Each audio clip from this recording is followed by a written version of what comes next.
এক লোকের মানে উনি রাজা রাজা রাজার হচ্ছে 3 কন্যা।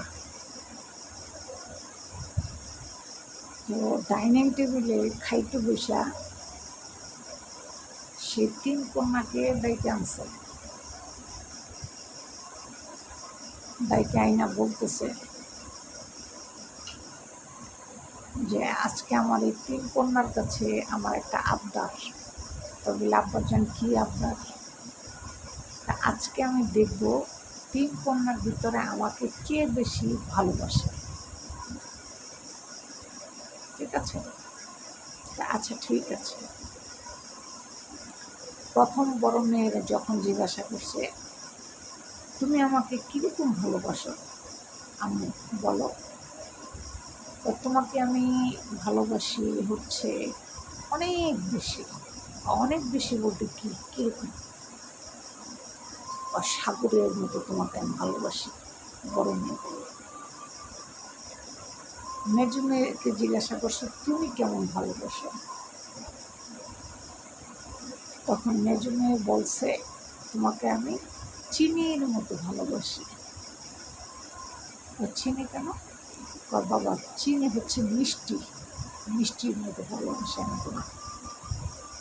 আর ছোট মেয়েকে প্রশ্ন করছে, পরে ছোট মেয়ে বলছে আমি তোমাকে লবণের মতো ভালোবাসি। বাবা তো খুব রাগ হয়ে গেছে, লবণের মতো আমার ছোট মেয়ে আমাকে ভালোবাসে? হ্যাঁ আমি তোমাকে লবণের মতো ভালোবাসি। তখন সেই ছোট রাজকন্যাকে কী করছে জানেন? বনবাসে দিয়ে দিছে।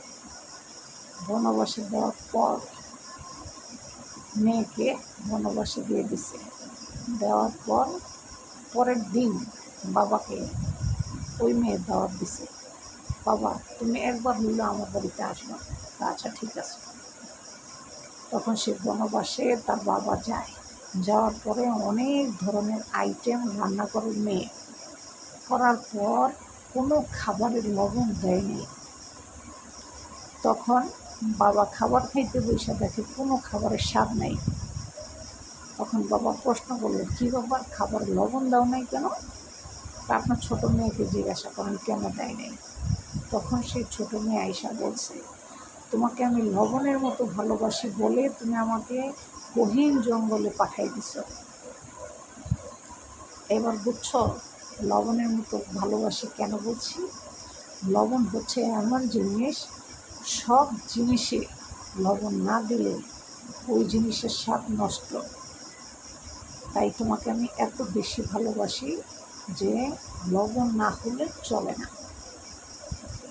এবার বুঝতে পারছি আমার ছোট মেয়ে সবার চেয়ে বেশি আমাকে ভালোবাসে।